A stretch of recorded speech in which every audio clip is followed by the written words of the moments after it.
What's up, dog? Good to see you, dude. It's been a fun weekend with I you. just saw you Saturday. It was I good know. to see you. I thought you were missing an action or something like that. What are you missing in action? You were fucked up Saturday night, goddamn. Yeah, you give me edibles and then you gave put me you on stage. a little cube. You went on stage. I was fine. We got you got 20 I think ounce. those edibles leaked with you. Something's going on with your liver or something. Oh, thanks. Because they hit you up later on. Nothing makes you feel better than Joey. I think your liver's fucked up. No, something was wrong because you ate the edible, you were high. Everybody thought you were high. And then you ate dinner. And next thing you know, you're walking around in circles. Well, I had a 20-ounce ribeye. It was fucking a lot of food. And the French fries. Oh, I didn't have that many and French the fries. Macaroni and cheese. Well, you're acting, first of all, like you didn't eat any of that. Like you had the cauliflower steak with a salad. You ordered everything. I ate like 3 fries. They were on your side of the table, by the way. Yeah, but I ate 2 fries. Yeah. 2 fries. The fucking mashed potatoes were this small. The fucking everything was this small. I'm like, well, who's gonna eat this shit? I'm like, me. It was good. Yeah, it was good. It was to fun eat after the show. It was nice. Listen, DC's very nice. I want to thank the fucking MGM Grand for having us. You know, it was a great night. Big fucking place. Yeah. Holy shit. I got into walking. I'm like, nah. Nah, that's okay. I woke up that morning, went to smoke pot outside, and there was no chairs. That's a nightmare. The sun's shining. You're out there standing. For like 10 minutes, you don't want to stand no more. I guess why you just sit on the curb? No, you can't sit on the fucking curb. There ain't no curb. No, there's no. Oh, I didn't. I spent was laying 0 on the seconds. wall. You got to like go on the wall. It's a metal wall. An ant bit me. Oh, Jesus! Shit like that. You know what I'm saying? I almost didn't make the show. I know you did. I almost didn't make because I was staying around the corner because it was a busy weekend at the casino. And listen, I'm not a cheap person, but the Ubers were 20 minutes away and were $40 for like a 15-minute, and it was gonna take me less time to just walk there. So I just fucking walked, which I would have done back in LA at 300. One of the hardest you laughed at me is when you saw me walking with Steve Simone and Jimmy Schubert. when the COVID just started. You weren't walking. You were crooked. Yeah, I was being dragged. You were this way, and your body. You were walking like the guy in Young Frankenstein. I'm like, what is that? It's Lee being forced to walk. And he fucking went home and slept 8 hours after that. Oh, fuck that. I kept calling him, where is he? Out. Like they destroyed his insides and shit like that. And I walked to the casino. It was great. A real fun show. You know who was great at this casino? The staff was really great. Staff is always great. They were, and they usually are, but this one specifically was, there was a security guard up by the green room that was super cool. It was just great. It was a lot of fun. You know who I got to meet? John Rollo. I had never met him. He called in like early podcasts, like when we were doing it at 6 a.m. I don't think I ever met him. I'm almost positive. I never came to Baltimore with you. Good white dude. He runs that school ground control in Baltimore and that stuff. I've known Rollo for a long fucking time. And that dude's as big as can be. And the reason why him and I chimed together, because I remember sitting at a table with a bunch of big dudes and fighters. And we were talking about cats. And one of the fighters said, Joey, shut the fuck up talking about cats. And John Rollo goes, well, I got 6 of them too. We got a problem. And it was fucking classic. It was classic. And then he was telling me he choked out a guy at Giant Stadium during a Baltimore Giant game. The guy kept yakking. He put his arm around him and just put him to sleep and sat him down. It was fucking hilarious. So I've known John for a long fucking time. Listen, it was just a good time all around. You know, the ride was brutal. That's one thing. On the way down there, dog, I forgot I trained that day, and I got in that car, and I only got out of the car to pee for 10 minutes. I didn't move. I just got out of the car. Becky went to the bathroom, and I go, I don't even have enough energy to go in there. My dick is going to pee on myself.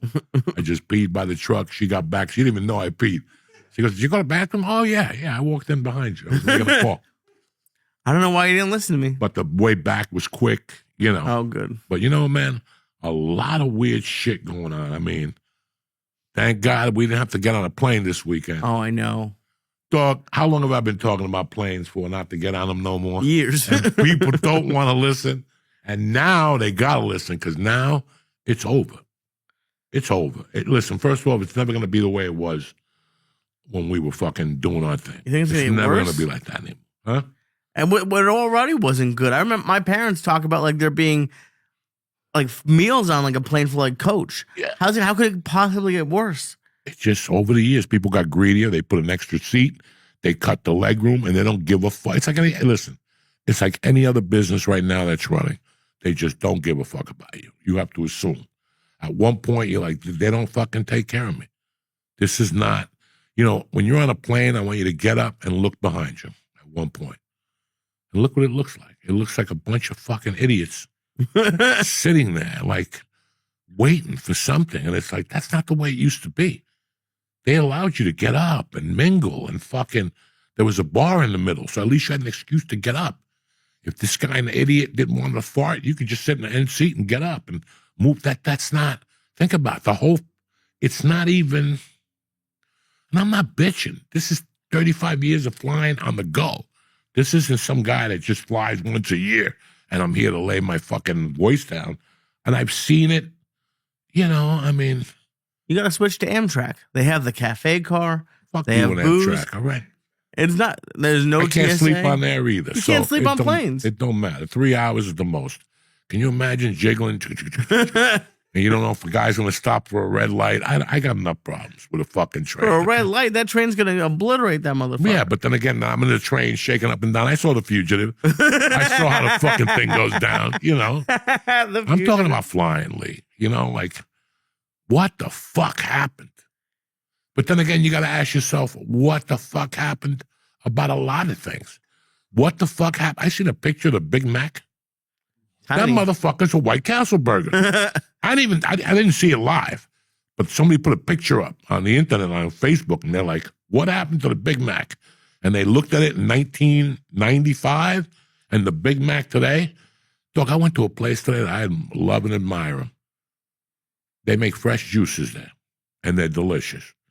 But let me tell you something. Every time you get one of those juices, it's $11. Yeah. $11.50. Everything's $11. And I mean, it's like a regular freshly squeezed juice, but it's fresh. They got the cantaloupe, they got the watermelon, it's good. I went there today, they changed the bottles on you. The bottles are a little smaller, but everybody's doing that. Go to your favorite restaurant and get a salad. It's not a salad bowl anymore. It's a salad dish. What's that? It's a salad octave. What's that shape? That's just a little slant. It's not really a bowl. Octagon? But not a fucking octagon. I don't know. What's a salad octagon? Octagon is a bunch of different fucking things. I'm talking about when there's just a little dip. That's what, I got soup the other day at a place that I go to all the time.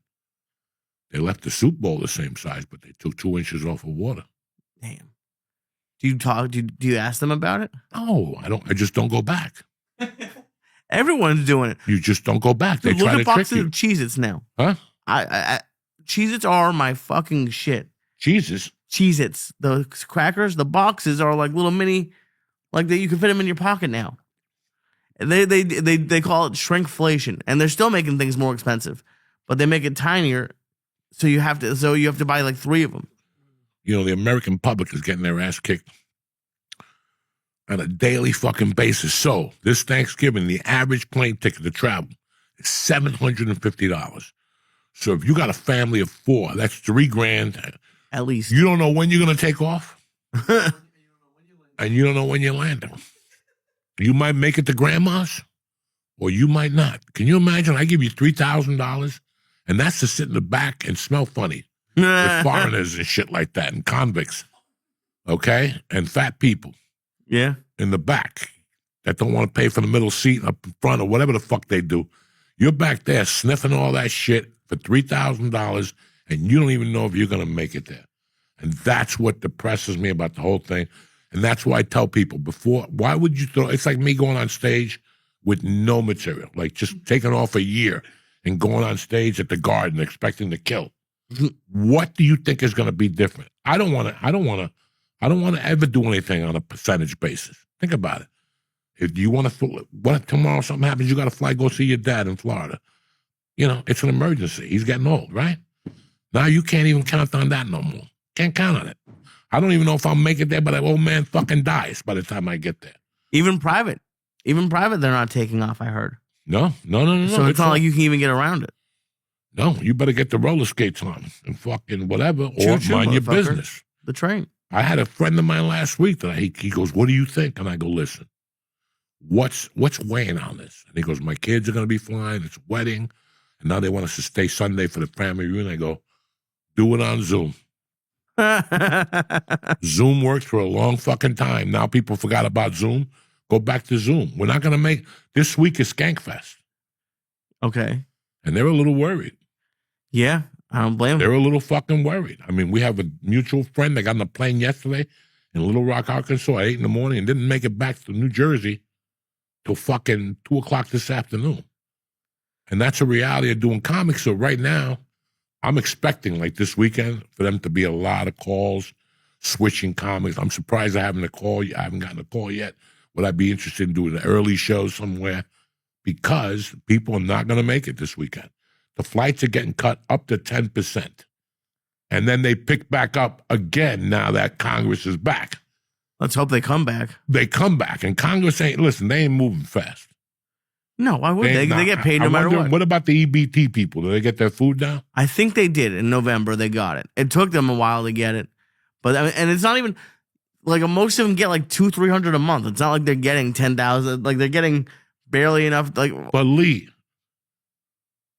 300 to them is like 3,000. Oh, I know, and they need it. But I'm just saying, like, people were so upset about it. Imagine, like, if your family had $300 a month on food, you couldn't go grocery shopping for $300 a month. But it's a supplement. It's $300 a month, yeah, plus what you're getting on the side. But if I'm counting on that for food, you're not looking at that EBT money. I don't think you can spend it on clothes, right? I mean, I don't know. No, it's just food. I don't know. So it's not like you're going to buy a fucking Armani suit with the $500 they give you. You know, so what I'm trying to say is, with the prices of shit, the way they are, think about it. Fucking $100 at a supermarket gets you 7 items. If you're lucky. 8 items. And one of them is a 6-pack of something. And look what that 6-pack was a year ago. Look what it is today. Milk is $5.49 now. A year and a half ago, it was $3.49. Or 2 years ago, when we moved here, it was $3.49. Now it's $5.49. I think if you go to Walmart, it's $5. You go and buy milk? No, but my wife tells me all this shit. I would love to see you in a grocery store. I do. I go to ShopRite. I go to ShopRite, but I don't have a starting price. All right. Because I don't know what really goes on. I just know that when I pick up stuff, I go, things that make you say, like things that, things that a while ago were different. I went to Cheesecake Factory last week for lunch. You love Cheesecake Factory. Go once a week. I go once a week. I get my little chicken tortilla soup sandwich. I know exactly what I'm getting. And guess what else I get? The chicken enchiladas.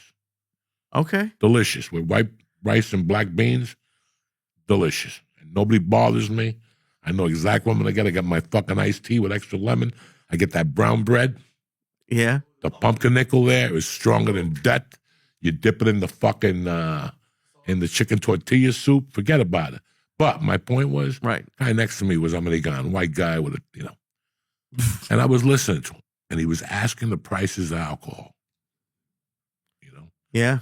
And I was listening, and I kept going, wow. When he asked him for a classic margarita, the classic one, not even with the agave and the Cointreau. 20? $17.99. Yeah. $17.99, guys. Listen, I know you like the Cheesecake Factory. That place has turned into Morton's price-wise. Listen. I'm not concerned with the cheesecake. I'm not the Cheesecake Factory I'm talking about. I'm talking about that fucking cocktail. Right. I'm talking about that if you dump your fiance and you take a girl out next week, you're going to spend average of $45 if she drinks 3 martinis. Oh, that's okay? low. And that's average. That's $15 a glass right there. My point is that it's $17.99 for a fucking margarita. Now, I hadn't had a margarita in a long time. Last time I drank margaritas, they were $4.50, and that was a top shelf one at that place in Boulder. What decade was this? 1990. And when I left Boulder in 95, there was a place called South of the Border or something like that. Cross something. They had a 3 margarita limit at night and a 2 margarita limit for lunch. And the margaritas for lunch were $1 margaritas. They were this small because they made them with white grain alcohol. And you didn't even taste it. That's 140 proof for fucking a drink. You get fucked up. And for 6 months, I would go in there every Sunday with a girl. We'd try to roofie each other and drink the fucking margaritas from there and get fucked up. We take a roofie and get fucked up. Drink You would three of take a those. roofie? Fuck yeah. Why wait for somebody to dose me? Get the party started on your own. I wanted to see what everybody was talking about. What does a roofie feel like? Do you like it? Great. Yeah, oh, it's great. I'll do them again if I can find them. But you can't ask somebody, where can I buy those? Because they'll think you're a freak. Right. You want it for Somebody's got yourself. to come to you and go, you want the same chemical that's in Rohypnol? I think that's what it's called, Rohypnol. Yeah. I don't know. So That's yeah, I pretty used to good. roofie her. We used to roofie me. We used to roofie each other. Jesus. That's romantic. Bro, that's the way to do it. Fuck these little guys that go on the, to Would the you horses. even know if you hooked up, or would you just wake up next to each other, pass the We fuck just out? wake up next to each other. And I'd look to see if she was naked, and I was naked. And there was splatter, blood splatter, fucking juice splatter, Oh my a God. towel. So I knew something happened. The room smelled funny. You know what I'm saying, Lee? Oh, I love that. I love that when it smells. They still have good deals in New York. There's a place that do comedy. They have a 4 for $20 shots, and they're little fucking mini, like tiny little like plastic cups, but it's 4 for 20, and people come in quick. It's in Greenwich Village, and they get 4 for $20, and they're in and out in 4 for 3 $20 minutes. Shots. Shots. Yeah, What kind of shots? any shot you want. They have one with gummy bears in it. But it's the fucking well shots. Probably, yeah. Yeah. Okay. What are you bothering me for? But $17 for a fucking margarita. I ate my lunch and I'm like, $17 fucking dollars. Again, I'm not cheap. But if I had 2 of those, that's $36. You're not cheap, but it really, like, why does it upset you so much? But someone else is paying you for someone who's not buying a margarita. Because I'm not worried about me. I'm worried about the kid in college that wants to take his girlfriend out. I worry about George and his ex-wife and their 2 daughters when they wanted to go do something. I'm not worrying about me. George always invites me to Yankee tickets. And you know why I don't go? Because you don't like walking. No. You know why I don't really go to any of those fucking games? Right. Because they've destroyed the American family. The Yankees, the Boston Red Sox, all these teams that pride themselves in all this shit have not overlooked their greediness and the ticket prices to look at the fucking family of 4 in this country. Whenever I think of anything, I think of the family. Even when I go, listen, when we go to fucking that Cuban place, it's 5 steaks and everything with it for $125. That's the family of 4.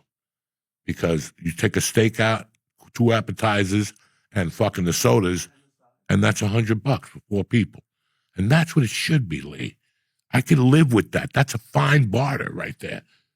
But for a steak to be $85 fucking dollars, Oh, I know. okay? And I know the meat's high, but it ain't that fucking high for you to justify that. Again, a family of 4 might get 2 of those and split it with the kids. That's $160. You know, I mean, this is the shit I think of. I'm not thinking about me. I'm thinking about, I grew up in fucking that Knickerbocker Stadium, whatever they play over there, the Garden there. Yeah. We grew up there. We grew up there. And I'm not talking about, let's get tickets for December 28th. No. What are we doing? This ends at fucking 7:30. We could be over there by 8:15. What do you think? Let's get a car, shoot over. That's what it was. And tickets were subpar. You didn't get killed. Can't do that no more. That takes half the fun away. Do you think I want to get tickets for February 11th now? You know how many things could happen by February fucking 11th? And here you are in your casket with 2 6 of tickets? You know what I'm saying? You know what I'm saying? Like, it took away that for me. Like, when I really get to think about it, I'm like, wait a second. That's all you see at a ball game as kids. The games aren't for us. The games aren't for fat 50-year-olds at a jet game. They're for kids. You'd think so. They're for fucking kids, man. And that's what else has happened in this country. We've forgotten. That's why those 50-year-olds, it's acceptable to put a Lawrence Taylor jersey on and walk out there like looking like a fucking idiot. Mm-hmm. You look like a fucking idiot. Like your body doesn't even, it's not even cut out for your body. And they put a sweater under it. You know, I mean, what the fuck? So what would you do to, like, is there a way to change it, or you think it's gone? Look, 10 years ago, they raised the price of luggage because the price of gas went up. Maybe it was 10 years ago. I'm not a genius here. I'm not a gas price analyst. Maybe it was 8 years ago. Price has gone down on gas 18 times. Did they give you back your $100 for luggage? Never going to happen. Once they take it, it's very tough for them to give it back. Okay, Lee? It's very tough for them to give it back. It's like if I call you and go, Lee, I got to have a word with you. I really like you, and I like the nights you played at my club, but we overpaid you by $200. You did 300 shows, so it's time to fucking pay up. You know, like, Yeah. you follow me? We're in the same fucking realm here. You can't do that. You can't do that now. So everybody, you know, it's like, again, I'm not even going to get into it. But every platform you see that somebody runs, they run on lowering control prices, controlling rent. That's not going to happen. What do you think? You're going to get one of those Habib landlords and say, excuse me, I want you to be a very nice guy and lower your prices from $5,000 a month to $3,000 a month because we're trying to get rent control. That guy will slam the door in your face like another 99 landlords and property owners will. We already fought so hard to get the price up. And now, like New York prices, oh, yeah, they're going to get slashed. We're going to slash New York prices. You know what's crazy? It makes more sense for people in New York to keep apartments unrented. Like the rent-controlled apartments, they can only raise rent by X amount of dollars. And if it costs them $100,000 or whatever to update it, there's thousands of apartments that are empty in New York. Yeah, they're rent control. And the people, listen, there's the problem in New York, same problem with a bunch of these places, is that nobody's dying. And they were supposed to be in there for 10 years. And one day they said, wait a second, I'm going to pay a $3,000 mortgage. I got an $800 apartment down in the city. I got a fucking garage. And I got a mouse or two, but I can live with that. Yeah. I got a mouse or two, and I can live with that. And I'll live here for the rest of my life. My friend still has his rent-controlled apartment in Hollywood, and I think it's up. He's had it. I moved there 27 years ago. He had it 2 years before that. And it's like $1,200 in the heart of Hollywood. Oh, his landlord must be pissed. He won't leave it. He'll never give it up. Never. Why would he? He pays rent by the year. He writes a check by the year, and he goes there 3-4 times a year, and he has an apartment. Like, if you call him up and go, I'm going to L.A., I go, where you staying? I'm staying at my house. I got it right there. It's on Curzon. You walk to 7-Eleven, you walk to Santa Monica. It's right there. It's in the heart of fucking Hollywood. $1,200 a month. That's amazing. It's not, you're not sitting next to Leo DiCaprio, but I don't want it's $1,200 a month in fucking Hollywood. In the heart of Hollywood. So rent control works. But if you don't move out, if you don't evolve into I got married, I got 4 kids, I'm not going to stay in an apartment. You're going to see these people, they're going to start staying now more than they were before. I would. You're not going to lower rents. You're not going to lower, we're going to lower car prices. A car in this country is $50,000 average sticker right now. You go look at a fucking used car. I took my car to service last week. There were 2 cars just like mine, dog. I don't even want to tell you what they wanted. They're more expensive than when they were fucking new. Yeah. They're higher than when they were new. When I left service, the girl hit me up and said, hey, good to see you again. Do you want to sell your car? Because we'll give you a ton of loot. And I go, but it got hit. We don't give a fuck. We don't give a fuck. Is it because like the tariffs or something? They're bringing the cars in from out of the country. They're looking for those fucking things big time now. Did you can't sell? give that up. Because I've heard that from car dealers. Did you sell used or new cars when you were a dealer? Both. I heard you make more money on used. On used. Why is that? There's no price sticker. You're paying me what I tell you the value of the car is. You could come in with all your blue book value and bullshit. I'm gonna fucking break it apart and tell you that the bank does that shit, but even then, and then we break it apart into all the stuff you get, and then you go from there. But the blue book value, like Toyotas hold their values. Right. Nissan doesn't. Lexus does. There's a couple cars that hold their value. When I say hold their value, listen, it's not an investment. No. Okay? No car is a fucking investment. They depreciate. Okay? You own what appreciates, a home, land, property, but you rent or lease what depreciates. Right. Which is what they tell you to do. Now you can't lease a car because it costs just as much as fucking Does it as really? buying. It should. The prices are Oh, fucking fuck unreal. that. I have like another year on my Unreal lease. to lease a fucking car now. Let's see what happens. You know, so I mean, it's just a car is a fucking. I learned early on in 1988 selling cars. That was an education for me because I learned that a car is by the time it hits the street, it just goes down, and from there it just goes down and down. And meanwhile, you're sinking money into this thing, and that's why it's smart to be on the 3-year plan before the car blows the fuck up. Yeah, that's what I've Before always it done. takes that next level, after the warranty's expired, that's when you get rid of the car. America can't do that. But they could have years ago. For 20 years, you could dog, because I wasn't making no money in Hollywood, and we kept leasing cars over and over, and the payment wouldn't change. There was no down payment now. That's gone. all Now those they want years- something. All those years, we were leasing $500 down. We leased the Mitsubishi and all those Toyota Corollas, and then we started leasing Subarus, and we just kept going with it because I knew that I'm not keeping a car. Bro, after I'm in a car for 3 years, go take a look at that car. It smells like ass from the farts, feet, there's 1,000 dents. You fucking spilled. That's why I don't like food in my car because that eliminates the stink. If you put an apple in there and an apple falls under the seat, then you got stink for fucking 3 months in your car. That's why I don't like food in the car. Like, I love soup, but I won't put a soup in my car. I'll eat the soup there. Not hot, sour, not nothing. I don't give a Who's fuck. asking you to eat soup while you're driving? No. You didn't. I said it wrong. When I go to a restaurant, I never take soup home to go. You can't even take it to go? No, because it's going to spill.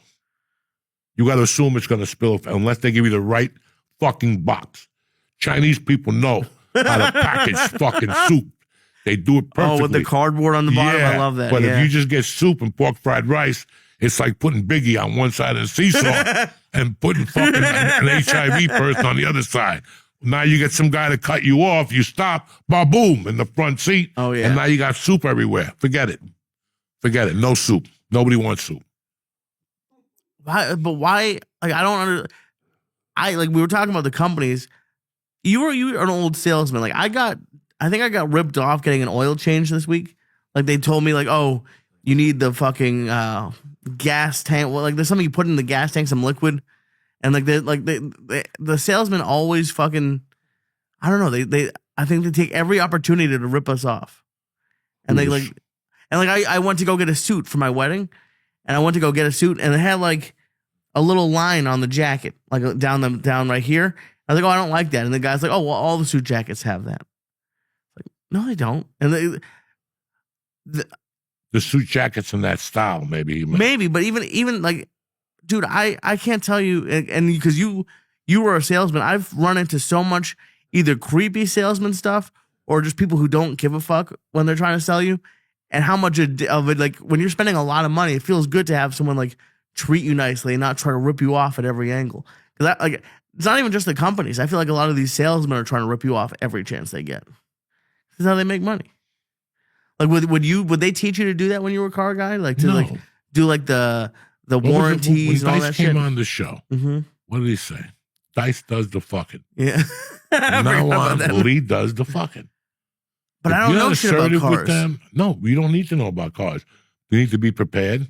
You know how to look on the internet, and you know how to compare prices online. And that's why the car business is in the shitter right now, because the consumer got too smart over the last 20 years.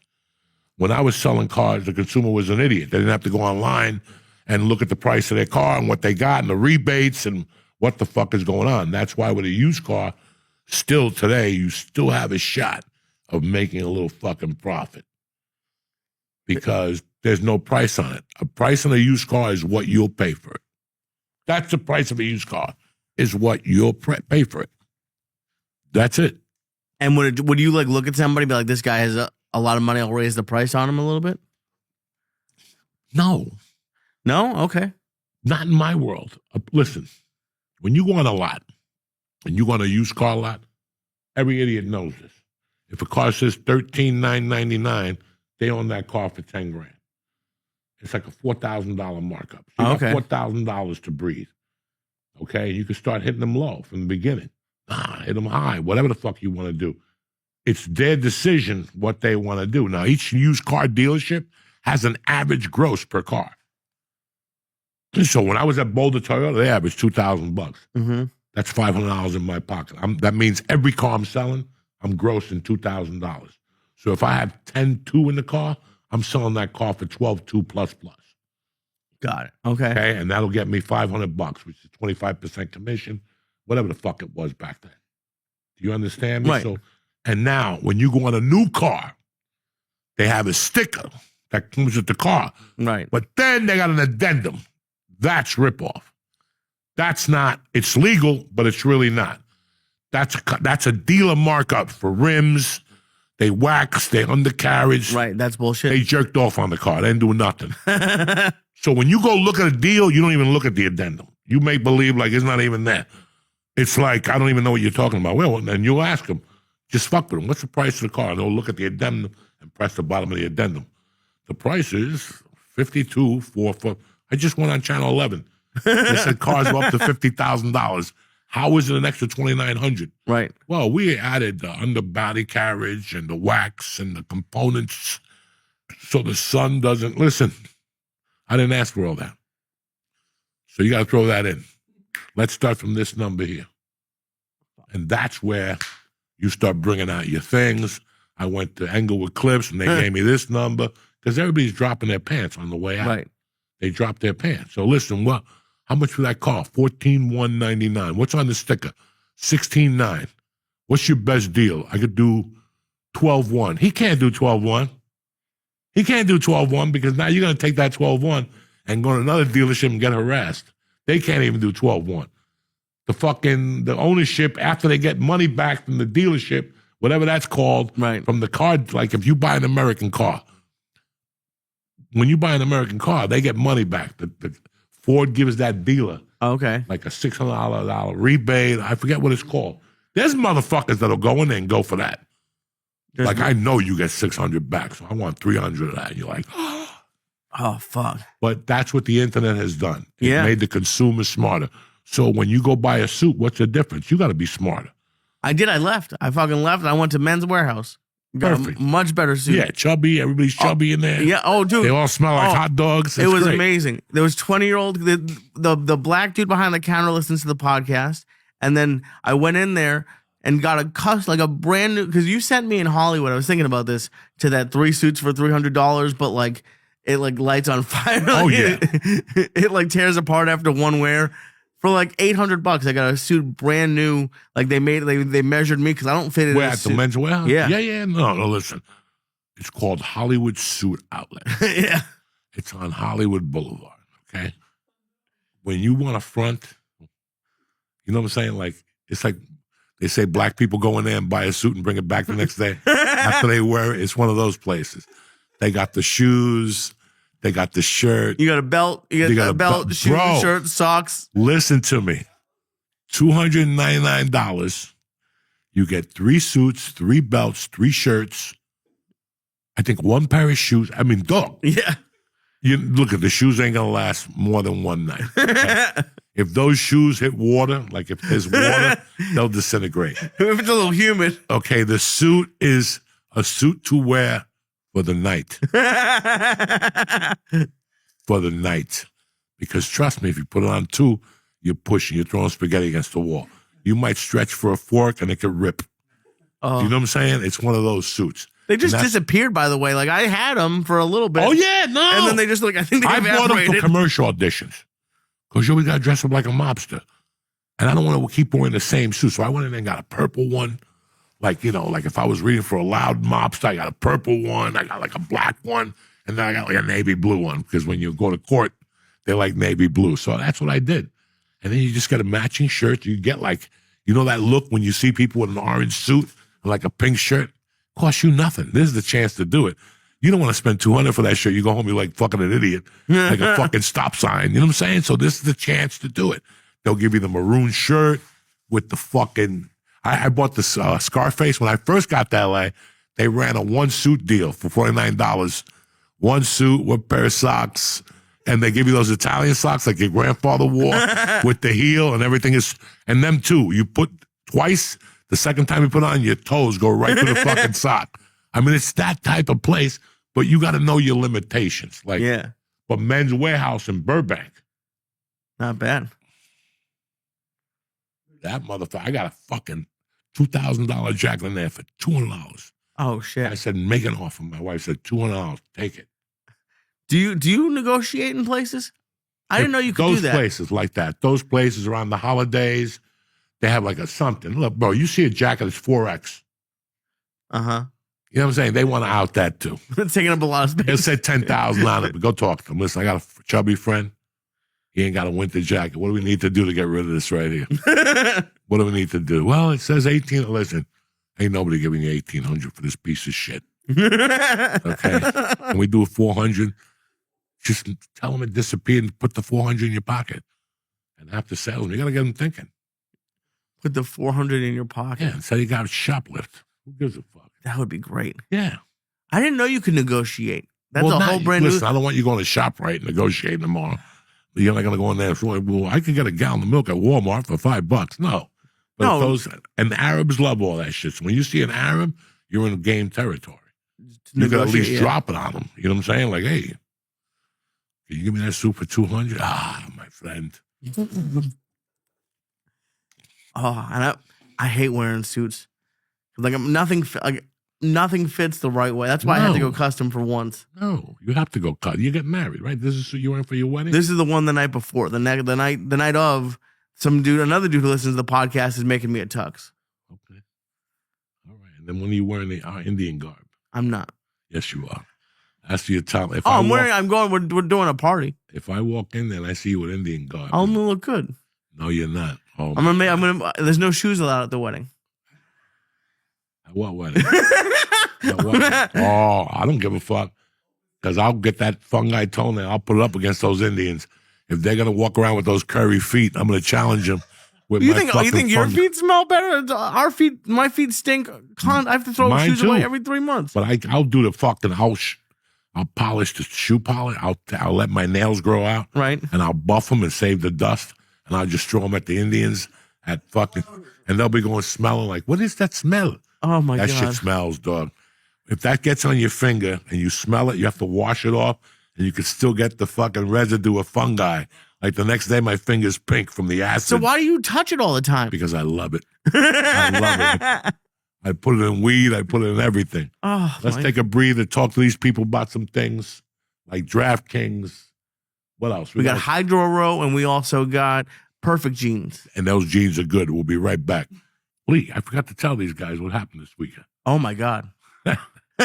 This was like Christmas and Hanukkah all wrapped into one. You know the 12, what's that, on the married day of Christmas? The 12 days of Christmas. This is the 12 days of Christmas because after December 7th, 5th, I have no more comedy shows. I'm just going to take the rest of the year off, smoke pot, and eat mushrooms. But one of my favorite brands, one of my favorite customers showed up, companies showed up this weekend, and they surprised us with just everything.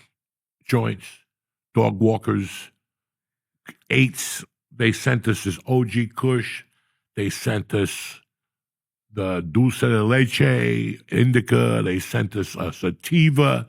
They had a bong in there. They had sweatshirts. They had lighters. They got grinders. They got vapor pens. They got edibles with 5 milligram.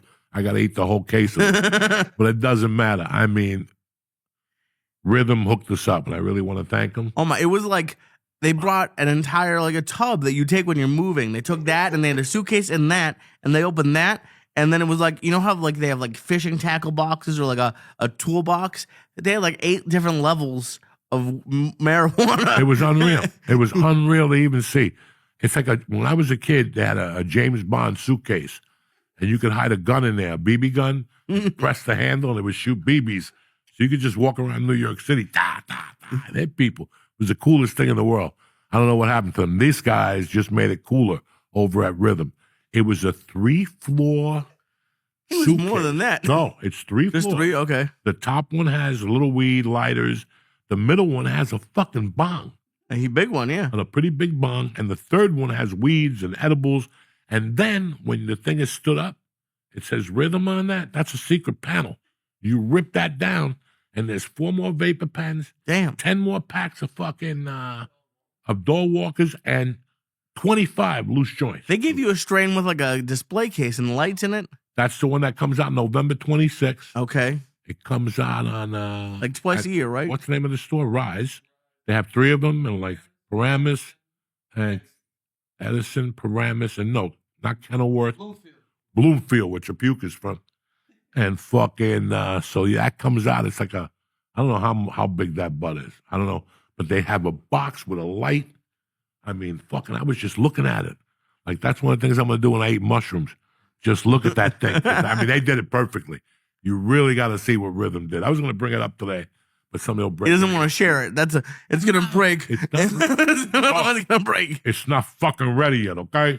It's not ready. But anyway, I want to thank Rhythm, and I want to thank their team that showed up. They showed up in Austin, Texas, and they're showing up in D.C., and anytime I travel, I'm going to see if they're there, and they can keep showing up, and they don't have to bring anything. We love you, Rhythm. Thank you for sponsoring our fucking little smoke-a-thon here during the week. Stay black. Say something, Lee. I love you. Thank you. Love you, cocksucker. You know, I've been working with DraftKings 5 years, 6 years, right? Before the pandemic, we had like 2 reads, and they disappeared. Right around that, yeah. But we have been with other services, Mm-hmm. okay? And I've been with DraftKings for 5 years, and I love them. You know, they're great for me. I don't know how many times it saves me when I'm bored. Yeah. Like when I got 2 minutes. You ever go to the doctor's office? DraftKings changes the boredom in the doctor's office. Let's just leave it there. Like when you go up, you give them the paperwork, insurance, and they sit there for a little while. I go right to DraftKings. Especially in this state. Yeah. Because for all of you who don't know, in like 4 states, they let you have a full casino on DraftKings. Oh, yeah. That's not everywhere. That's usually just sportsbook. No, when I went to D.C. last week, I went to get on the casino. God damn it, they banned me on that. The whole train ride down to the whole train ride up. I'm playing blackjack. The whole I love blackjack. It's just something about DraftKings. it. But at the same time, I knew that it's like anything else in life, guys. You know, it's good for you and it's bad for you. You know, I used to love doing a line of coke on a Friday night. And that never hurt nobody. You know what I'm saying? I would still be alive and kicking and still have all of my teeth. But the problem is, it's when you do it 5 nights a week. You know, listen, there's nothing wrong with eating an Italian loaf of bread 1 day a week if you lift and work out, whatever you want, put some butter or olive oil. If you eat that every day, it's not going to end well for you. No. You know, when it comes to people blaming things on things, I always get pissed off about that. It's like the chubby chick waters coffee from McDonald's and it burns her. Right. You know, people who smoke cigarettes for 30 years, they want to sue Marlboro or Cools. Did my wife tell you guys about that? No.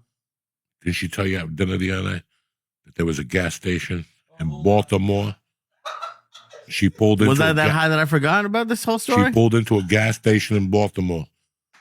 And on the sign it said, a bucket of chicken and 2 packs of Newport for $20. That's a good deal. That's America. Racist as can fucking be.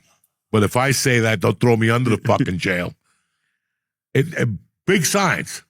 A bucket of chicken and 2 packs of Newport. Maybe it was a black dude who owned the gas station. Maybe not. You know. Okay, when's the last time you see the black dude own the gas station? All right? You see a black dude in the gas station, he's robbing it. Or he's fucking buying a U or what? A red and butter. What's those things they buy? Red and gold.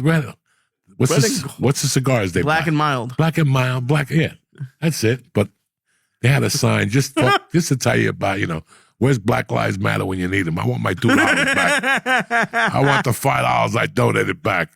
I wanted it back after fucking Wicked. Oh, and my now God. I really want it back now. But, you know, everybody has to blame everything.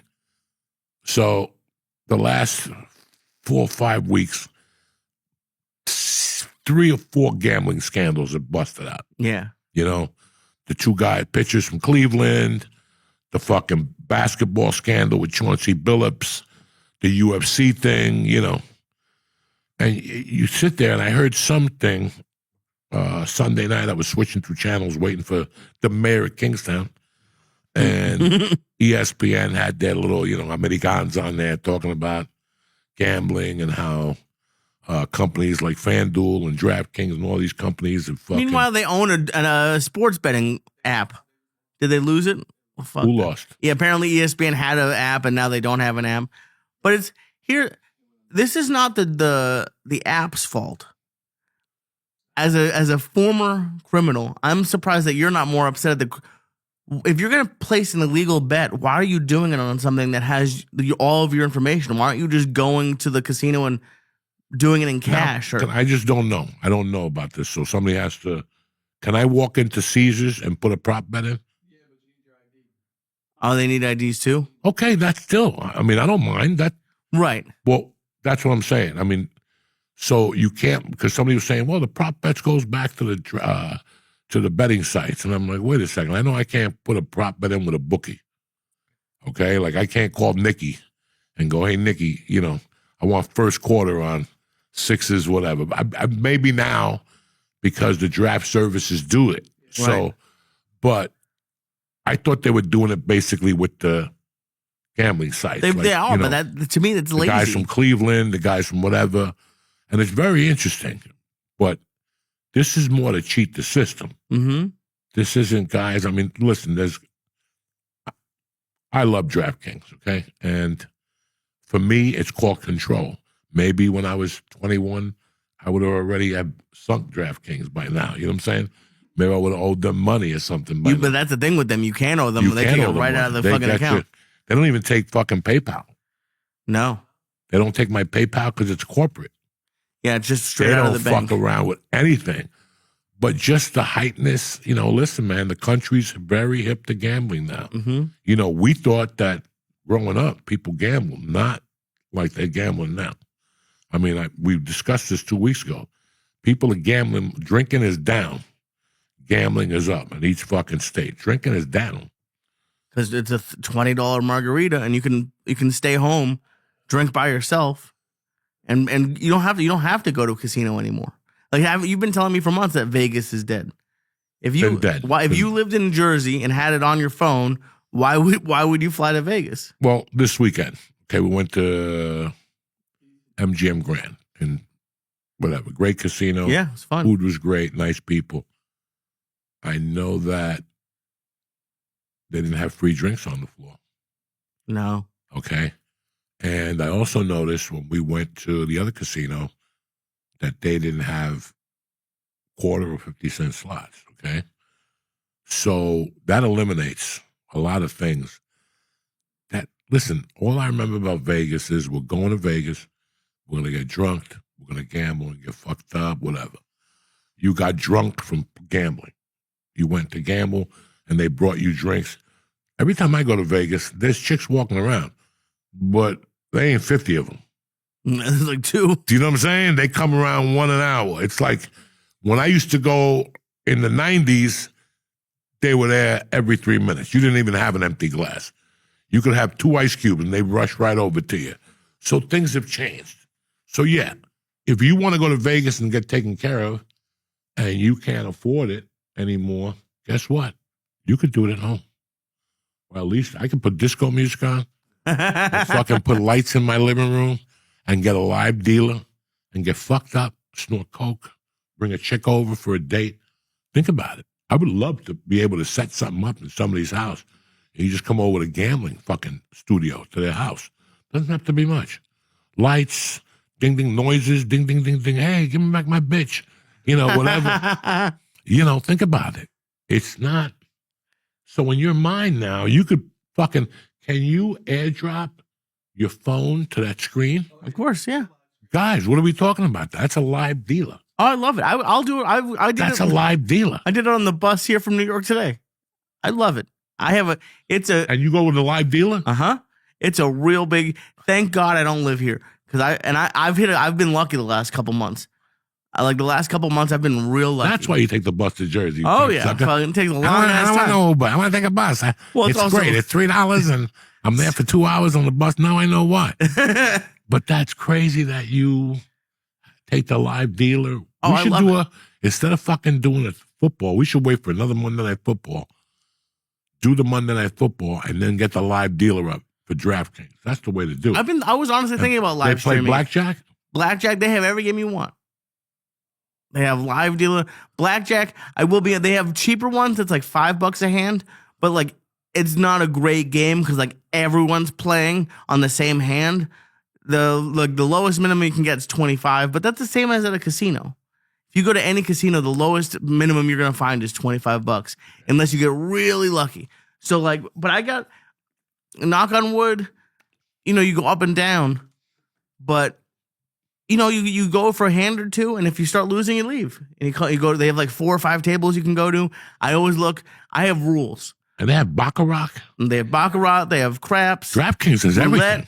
Oh, everything. It's great. It's a blast. It is so much fun. Can you imagine if you ate a mushroom, right, by yourself? You just ate some mushrooms. You're there. You put some music on. You're there. Anything is fun to you when you take a mushrooms. Oh my God! You imagine go to the grocery store. Oh my God! And get your mom to bring you drinks, make believe she's a waitress, and put the fucking goggles on and make believe she's hot, mom. Oh yeah, smack her in the ass and shit. Yeah, holy shit, that's a good idea. Come on, dog. I'm telling you, that's the business. We bring comedy and a casino vibe to your basement with a small nickel. Food is optional. Cocaine and drugs and bitches, that's optional. We get them there too. Well, listen, you've been giving me a lot of shit about the wedding. Something I did, and actually, Nadav, I just saw kind of did it at his wedding, the old Your Mom's House producer.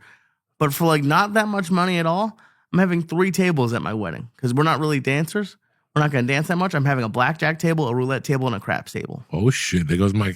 How many credits do I get? Everyone gets chips. If you want to buy more chips, it'll go to like the honeymoon fund, but we're going to have stuff to give away. For the people with the most chips, they'll win something. It's going to be I'm so excited. Dude, one of my biggest dreams, because I'm a cheap Jew. I don't like betting any more than 25 a hand. I don't really like betting that. But I'd love to go to a place that's like Dave and Buster's, but for casinos. So I can go in and for $100, I'll buy $100 grand worth of chips. And then you just get to gamble like you're a high roller. And I don't know, maybe you win a prize, maybe you don't. But it sucks. We were just talking before the break about stuff being broke. It sucks going to the casino with like $100. You can't go to the casino with $100. It lasts 8 seconds. And there's nothing I like because I'm not a club dude. I'm not a bar dude. Take me to a casino. I would live there. I love gambling. I know. I love it. I love it so much, and I wish I didn't. But it's one of my favorite things. Remember, to do. before I met Carol, and before a lot of shit, I was working for a sports betting service. We were all talking one day. We went to Vegas. Okay. The company took you to Vegas in February, and you stayed for 3 days. And I remember going to Vegas, and the guy I worked for got us to watch the boat crash from Caesars or whatever, from Steve Wynn's office. So at that time, I was doing comedy 3 years. And the first time I went 2 years. And he goes, you know what? I'm going to ask the entertainment director what it takes to be a comedian here. And the guy came over and told me there's a bunch of open mics. Oh, yeah. At that time, Stanhope was there and Joe Coy. I didn't know who they were. No, right. I'm not saying that. I knew who they were. But I thought about it. I was like, to get the fuck out of Boulder, move to Vegas. I could work for a sports betting service. During the day. It was the quarterback from the old Houston Oilers. Dan Pastorini had a sports betting service, and I could fucking do comedy at night. So I really considered it. I like the energy. Yeah. I like the energy. I mean, you always like the energy in Vegas when you're single. It's tough to like it when you're married. But when you're single, it's anything could go. It really is. Whatever happens here stays here. Now I go to Vegas and you got eyes in the sky watching you. You got fucking... I want to go to Macau. Macau in China? Yeah. Yeah, no, all that stuff is beautiful. Everything happens in Macau. But they have fucking... All over the world, they got casinos, Yeah. Beautiful casinos. But to get back to what we're talking about, I mean, we both like to gamble, but you don't see us fixing games. Like I'd love to have an inside tip, though. I don't see a need to do that. And both these pitches were good. They're great. I mean, it's so short-sighted. Like, even if I forget, what's the biggest bet they put on him? 10 grand a pitch. How many pitches? 2 years, that's a lot of money. That's a lot of money a pitch, dog. But let's pretend that guy got $100 million contract. You could sleep at night. With that You would thing, think so. dog, with that gambling stuff, you always think they're going to knock on your door.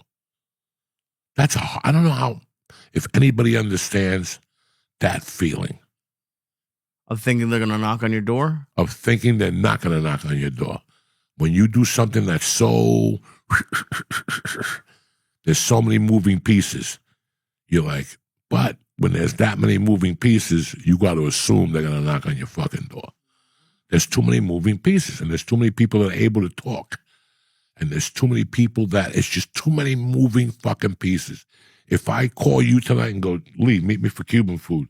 Let's smoke some dope. And on the way out, I shoot you in the head and take you down to Pines Barren or what's the street under Dell Avenue down there, whatever the fuck that is, and throw you in the weeds. It's me and you. Right. If they find your body, I fucked up.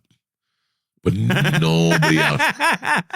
Yeah, if they find your body, I fucked up. But nobody else was with me. If I kill you with 3 people, one of these guys get pulled over for a DUI, got an ounce of coke, he's looking at 15 years, you're done. You're done. That story you thought and the street trust, it's history. Right. So that's what I'm trying to say to you. When you have that many things going on, Jesus, I can't even imagine.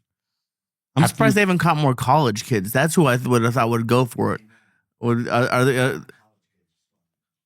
What do you mean? Like, I would have thought, because now college kids can get paid, but before, like, because they were the ones who were, like, they were broke.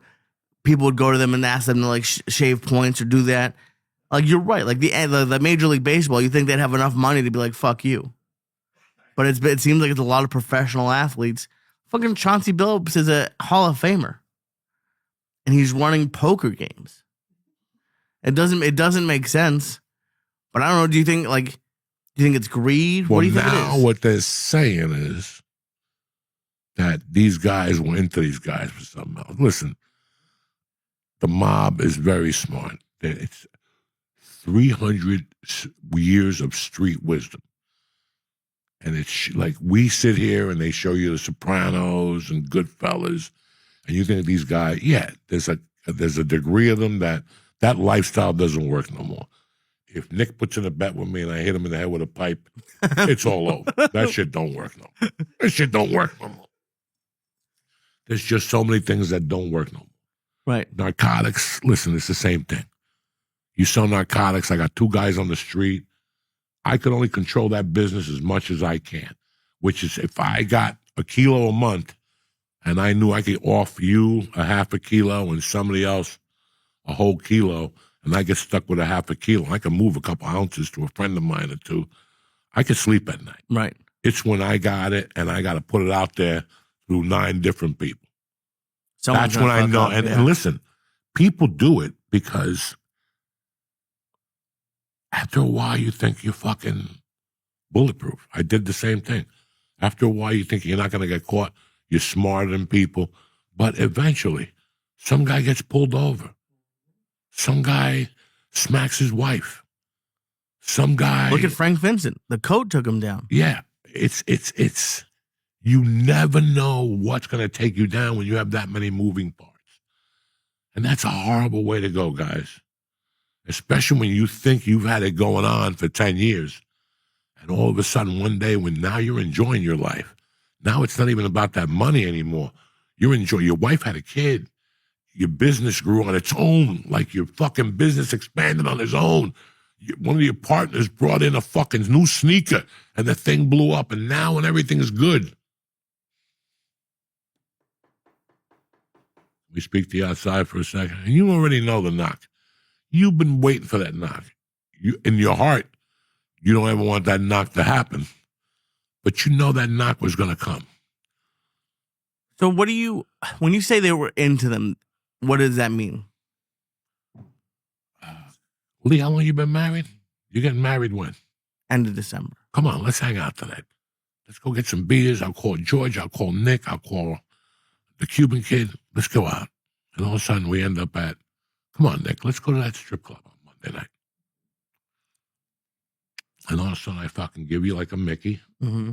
I put you in the back room. I already got your plan. There's 2 girls waiting for you already. We already set this up. They're going to suck your dick and stick a tongue up your ass. And while they're doing that, Nick's going to take pictures of you. Lee, let me ask you something. So you're getting married? You're excited? How excited are you getting married? Oh, I'm great. I'm going to have poker tables. And okay. Yeah. Before you think of those poker tables, take a look at that picture right there. How nice would your wife like those pictures? Where'd you get these? You guys suck. You suck. No, we don't suck. We do suck. Too We bad. are very bad people, but we know that you hang out with this guy, this guy, this guy. All we want you to do is set up poker games. You're untouchable. I can't believe you guys did me like that. Just set up poker games. We'll give you a flat fee of $20,000. You're the fucking face of this shit, you know, and that's it. Or they take you to a gay bar and you get fucked in the ass by Eric. And you know, that's another picture your wife don't want to see. So you always get compromised. Right. I'm not saying those are the compromises. I'm just throwing something out there that I don't know what I'm talking about. But this is how you have to look at this shit. And you don't like. Why do you think if that's what happens? Why does no one go to the cops? Like nobody. Because I got a picture of a big dick brother, and he's dicking in your ass, and at the same time you're sucking a 7-year-old's dick. Okay, yeah. Okay, 'cause that's what you like. They I got you. down to what you really like. I know what you really like. Okay, Right. never mind what you tell people. I know what you really like. Okay, I know you go at home and throw down a shot of heroin every night. You don't do it in the daytime. You control your addiction. But every night you go home at 8 o'clock, you're sweating when you get home. Sweating. You know what I'm saying? It's time for that You shot. can't wait. And everybody has something. They find out what your weakness is and they attack it. Broads, whatever, food, I don't fucking know. You know, but they're attacking, now they got you. You know, it's like when I read that book, Havana Nocturne, by TJ. And in that book, it states a story when Kennedy went to Cuba and they got him laid. And at the end of the thing, the guy, Traficante, looked at the other guy and he goes, "We fucked up. We didn't put him on tape. We're going to bring him back." Because he went to Cuba as a senator. He goes, "We're going to bring him back and tape him. And then when he wins the presidency, we go to him and go, look at these pictures, you with 3 Cubans. What won't you do for us?" You think that's how they get people most of the time is pussy? It could be anything, Lee. It could be that you were stealing from Nick. And now, I'm not going to tell Nick you've been stealing from him, but now you're going to steal from me. Jesus. You know, anything. They get into your weakness any fucking single way. Maybe these guys were just gambling degenerates. Yeah. And, bro, all these books and all these little stories that you hear about the NBA and the NFL, there's a lot of gambling involved, brother, especially in the NBA. There's a lot of gambling involved. Oh, between the players? Yeah. They play poker. Listen to Michael I was Jordan. going to say, do you see, there's a video of him fucking doing the quarter drop with the security guard. Yeah, they do anything. They gambled on anything and everything. That's a fucking that's when you're up to, listen, my cocaine addiction at the end, that's what it's like to have, because I was doing an 8-ball every night. I don't even know how I was making the money. The other night I was having dreams that I owed Dante money still. Fuck, I owe that motherfucker $500 still. That's funny. Like I have shit. dreams that I didn't do my homework. Yeah, no, it's fucking crazy. But it's really crazy how they nail you. I don't know what. Listen, man, we get weak at all parts of our lives. We don't have a fucking explanation for it. It's just a weakness that we have as men, women, human beings, you know. It's just, and sometimes your mind plays tricks with you. And like, You're telling me you hate me, but in my mind, I'm hearing I love you. right. I love when you fucking come over. No, you don't. But it's just, it's fucking crazy, Lee. Did you ever get offered like a inside tip on gambling when you were younger? Nothing? Everybody thought they were fucking Houdinis. But let's look at it this way, okay? Michael Jordan which I'm not accusing, but from the stories we've heard. What was the quarterback when we were kids from the Baltimore Colts? Art Schliessler. Art Schliessler. He was the first guy. What did he do? I don't know that story. He fucking threw games. Fuck. He threw games, Pete Rose. What do they all have in common? They were gamblers. Yeah. But guess what else they had in common? They couldn't pick a winner, even they were involved with the sports. A good friend of mine once told me, I want you to think about this before you put that bet in. Guys that play the sports, it's like when they call you and go, I got a pick for you, a former NFL player. They can't pick them. I have tons of friends that I quiz them every once in a while. Who you like this weekend? They're the worst. Yeah. You go the other way. They're the fucking worst. When you go on UFC analysts, they're the worst because they're fighters. They look at it. It's like Joe Rogan can't pick a winner. You know how many conversations I've had with him? He doesn't see it like we see it. Like tonight, fucking Philadelphia's playing Green Bay at Green Bay on a Monday night. It's flipped. Green Bay are the fucking favorites. Really? Okay? Guess what? All of America's going to bet Philadelphia. All of America's going to, and especially 3 receivers are out. All the receivers are out for whatever. Green Bay. Why are they giving a 1.5? Everybody's, they try to trick you. It's a move. Maybe that you're looking at that, but maybe the answer is the under. Maybe the answer is the under. It is Monday Night Football. You have to look at Monday Night Football and go, what is my utopia here? What is my perfect utopia on this game? Is it Philly and the over? Because that's your perfect utopia. Oh, the Philly and the over. That's what they want you to bet. But there's got to be something. They got to make money somewhere else. You got NBA tonight? Yeah. You got a full slate tonight on Monday night. If you're going to bet NBA, Monday night's the night to do it because everybody's focused on the NFL. A lot of people don't. There's just little things that you learn because you did it, not because you told me.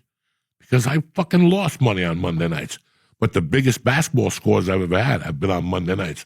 Like Houston giving 5, and you go to sleep and you wake up and they win by 58. And you're like, what the fuck? That's never going to happen again.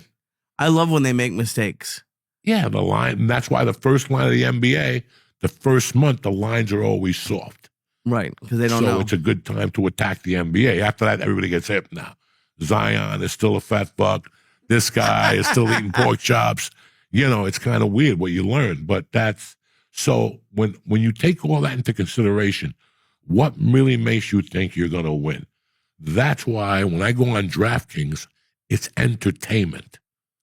I don't go over a certain amount, and I go when I get on DraftKings, it's either I lose 50 or I win 5,000. You know what I'm saying? And 9.5 times out of 10, I'm gonna lose 50. As long as you can be good with that, like that. You know who I was thinking about the other day was Freddie Correa in Vegas. Yeah, he doesn't gamble a penny, and he can live in Vegas. And he lives in Vegas, right? If I lived in Vegas, it'd be a problem. But here's the problem with this. There's a week where I won't touch it. I only go on DraftKings to play the free games to see if I can get 10 free spins. I'm a Jew too. I work hard for the fucking money. So that's what I'm saying to you. Right. It's not, I just don't go on there and go, I'm going to put 2,000 on fucking the Knicks. That never happened. Because if my wife found out, she'd fucking rip that app down. That'd be the end of the fucking app. So my wife will tell me, I'd rather you think of what you want for the month, think of what they give you, and put it in there.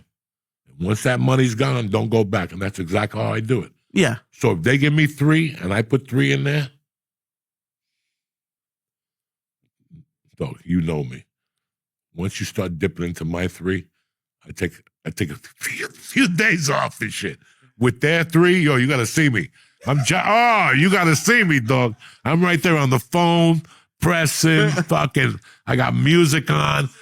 Dog, while I win, I go out and smoke in the garage. I come back, I'm all fucked up. But once it starts dipping into my 3, It's intervals, Jack. That's who you put the safety bet on because they'll hit you up once a year. Oh, yeah. Do you want to not raise your limits? Oh, yeah. Leave it right there. Because it's entertainment. It's not. It's entertainment. Right. And it's a lot of fun when it's going your way. Oh, it's the best. And it's a lot more fun to win $18 than to win $10,000. I don't know about that. Trust me, I'm telling you. Why would it not be fun to win 10 It's grand? you and your girlfriend. She never sucked your dick before. You've been dating her for 3 months, and now you split a parlay. She wins 18 and you win 18. They'll suck your dick for the small 18. I don't know why. You can take them to dinner, flowers, they won't suck your dick. But let a woman gamble and win? Oh, my God. It's pussy for everybody. Pussy here, pussy there, pussy here. Everybody, yum-yums, everything. I had no idea. Because it's entertaining. I get food, I coming over. But again, it's not entertaining when that idiot goes, I lost 5,000 on this. Right away, even you lose your mood. This was just to have fun, to get high, and then to go, Nick, we won 18 apiece. Should we bet hockey tonight? I don't know nothing about hockey. And you put the money on it, and guess what? The thing wins because you don't know nothing you got lucky. about hockey. But then you go read a hockey book and come back, and you go 18 out of fucking 18 losses. Because that's what they say. You get smart. They want you to be stupid. That's why Housewives, I went 9 for 9 because they all have blue shoes. Right. Oh, yeah. And here you are. Well, it's raining, the wind velocity. And your grandmother's in there. No. They got bluer shoes. I go for bluer shoes. The city where I'm from, they wear bluer shoes. So all that's bullshit. It's all bullshit. But it's entertainment. And it's scary because I love in Vegas or wherever. I remember there's something when you go to play blackjack with people around like 11:30 and you see people just hanging out by the ATMs. It's because they've hit their limit and they have to wait till midnight to go back to the ATM. That's fucked up. Yeah, and now some casinos have ATMs at the table. Yeah. They have the little keypad. You put the card right in. These casinos now have ATMs on the slot machines. You can put your card in, do the PIN code, and it goes right to the slot machine. It is. Guys, look, man. I don't know what the median age is of this podcast. It's got to be between 21 and 33 or 34. Okay? And there's some older guys, But I know a lot of young guys listen to this shit. And I'm going to tell you something. I'm not going to sit here and tell you I didn't do this stupidity. I'm not going to sit here and tell you I didn't do drugs. I'm not going to sit here and tell you I didn't gamble. I'll tell you what. I still remember gambling and losing, and my roommate losing money, like big money. God rest his soul. And I remember having a talk with myself and going, wait a second. If I'm going to lose $2,000, I'm going to get something out of it. And what do you get out of losing? Nothing. So I'm going to take that money and buy Coke instead. At least I'll crawl on the floor and look for rocks and snort cinder block dust and toe dust. That's how I looked at it. I'm not proud of both of them. But because of those years and seeing what life is and hearing all these stories, when I go on DraftKings now, I know it's a joke. Like, you guys know I have no sports knowledge. I bet because of George, I bet Aaron run home runs. I go in there and we'll see what it pays for Aaron Judge to do a $10 home run. Sometimes you get 32. Sometimes you get 48. That's what I do. I don't have any knowledge at all. Like, no knowledge. So I know when I'm going in, it's just entertainment. Yesterday, I went to Jimmy's house. They must have been happy yesterday. Yeah, I had the Dolphins because of Jimmy. I'm all excited, but then I go, come on, $20 to win 82. It was like 20 to win 102 if Buffalo came back on the money line. So I just put 20 on Buffalo. I took a nap. I did the same thing. Yeah, we all do the same thing because that's what but it's 20. It's not my rent. It's not the car payment. Yeah. It's not the cocaine money. It's not the kid's sneaker money. It's $20.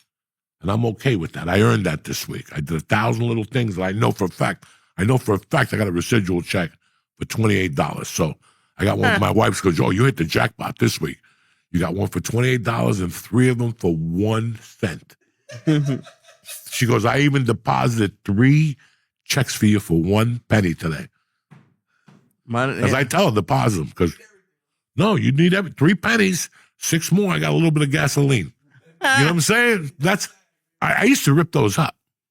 Why? When I was poor. Poor. You just get pissed off when you opened it and rip Yeah, it because up? you can't go to check cashing place with a 23-cent check. They're going to take 10 points off the bat. So all I got is 13 cents. So you get a 23-cent check. I used to cash my checks at fucking the liquor store. Oh, the check cashing place on Whitsett in Hollywood. Holy so shit. I never cashed them. And then one day it dawned on me, I'm getting rid of dollar checks. The fuck is, who am I, Don Corleone? I thought it. And then my wife's like, yeah, we'll put them on, they won't notice.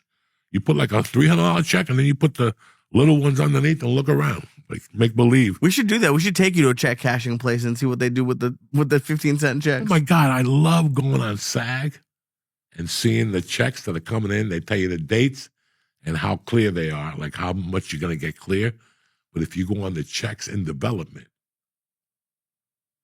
Then you see what's really coming? then you see everything. But there's always like 42, 28. Like when you first book a show, the first residual is the amount that they paid you. So you're like, oh shit, when that motherfucker airs, you're like, oh shit. But then it just keeps going. Then you get like, so like you do a co-star. Like when I did a co-star, it was $1,250. For $1,250, I'd stab you in the fucking neck. So you're gonna pay me to pick up garbage on a TV show, $1,250, and people gonna see me? Fuck yeah. So $1,250, the first Law and Order, you get $1,250. Then if they play it again that summer, you get $1,250. Like, oh shit. But that never happens. But the next time is $450. So when they play it into the next season, it's $450. Then you pop off two $450s. Then once you go to TNT, those late night ones, then it starts at like $252. And it goes down to $130. Then after that, it's a cold day in the desert. You know what I'm saying? Like I got a check for coke case. And it was like 18 cents. Yeah, but imagine if you're on a show for 10 years and all the checks you keep getting. Oh, shit. That's why when I look at some of these guys, I'm like, they're not starving because those residual checks come in fucking strong. They come in and they come in like weird things. Like I have, again, and I've said this about everything. If you have,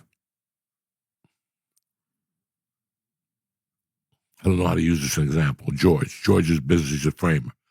If George had a website and he averaged $300 a month off the website, just people scoping and buying a picture, a giant shirt or whatever. But then he had like a delivery service. Like right now, people are getting out of, what do you call them? Block and mortar. Brick and mortar. Brick and mortar places, because my whole business, 80% of my business, I'm shipping anyway. Right. So why do I need this? I got 10%. I got 10 people walking in here every 10 years. You know what I'm saying? The rest, why am I paying it? I need the work area, but I don't need a storefront and the insurance and this and this and this. So they become, and those people now eliminate that. But you have these little avenues of income. So for me, I have, what's the one that they send you for music? Like I have a service that pays me for whenever I do a radio show. Oh, okay. And something else. I forget, entertainment. No, there's something else. I don't know how to get into their account to see how much they send me every month. I don't know. I don't even know. Every time I get an email, I just know I'm getting something in check. And sometimes it's $28, and sometimes it's $500. They aired something on Sirius or something like that. I don't know. Yeah, so if they take a CD and put it on Sirius, one of those, I get paid on that. You know, I got money from Netflix, not for the specials. I have no idea for what. I have no idea. Every month, Netflix. Ari's things, were those on Netflix? No, Comedy Central. Oh, you're right. Comedy Central never paid me for the YouTube Ari things. That's 10 million Jesus. downloads. Yeah. Times 3 or 4. Those are crazy. They never fucking dropped me a dime. So do you understand? You got to take the good with the bad. You can't fucking fight every battle because you're going to get robbed in this business. Just don't let them over-rob. Like fucking, you just can't. If that's what they want to do. Everybody listen, the gambling thing, people are going to do what they naturally do, man. Yeah. Some people think they get away with it forever, and you can't. You can't. Somebody's Especially gonna figure now. something out. Yeah, now everything's a fucking paper trail. Like I was watching somebody's special, and they were saying that cash is like kryptonite. They don't even want your cash no more. They don't No, a want lot your of cash. places say cashless. What about the airport? You can't get a sandwich without an ATM card or a credit card at the airport. They look at you weird. Yeah. So when you go to Yankee Stadium, you can't use cash? They're getting rid of it on the subway now. They're not going to have those. They don't want homeless people in there anymore. I mean, they're just going to Get sneak the under fuck anyways. out. They want to control everything. That's communism at its best. Mandami. Yeah. Oh my God. They're excited. I just did a show in Harlem and they're fucking really excited about it. All right, good. Let them jump up and down. It's funny, man. I trained Saturday. Listen, I never really recovered from the Wednesday night show. Really? That was rough Wednesday. That was fun. But I burned a lot of energy up there that night for some reason. I had a lot to say. Yeah. I was moving around. It's a smaller stage. Mm-hmm. And I went home that night. I didn't fall asleep right off the bat. Then Thursday night, I slept well. And then Friday, I did some shit in the morning. And then I drove down there. When I got out of that car, I was wiped the fuck out. Like, I had all these plans to go out to dinner Friday night. I couldn't leave the fucking hotel room.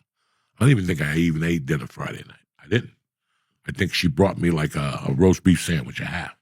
That's all I ate with water out of the refrigerator. You feeling okay? You're just tired. I was fucking wiped out. But Fridays, I'm always wiped out. Like, that's why I don't make no plans for Friday night. Because Friday at 4 o'clock, I feel at 1 o'clock. Like, if I did my week, Friday at 1 o'clock, I'm fucking done. So I got, mediocre sleep. It's a foreign bed. She forgot my fan. I brought a fan, but she forgot the other one. So I fell asleep to the noise from my fan. I got up a couple times to pee. And then Saturday, I just woke up a little fucked up. Like, I just wasn't feeling it. And throughout, I got up early. I went downstairs, fucking got high in the morning. I got too high, and I went back up and took a nap. I had breakfast. Breakfast was pretty fucking good.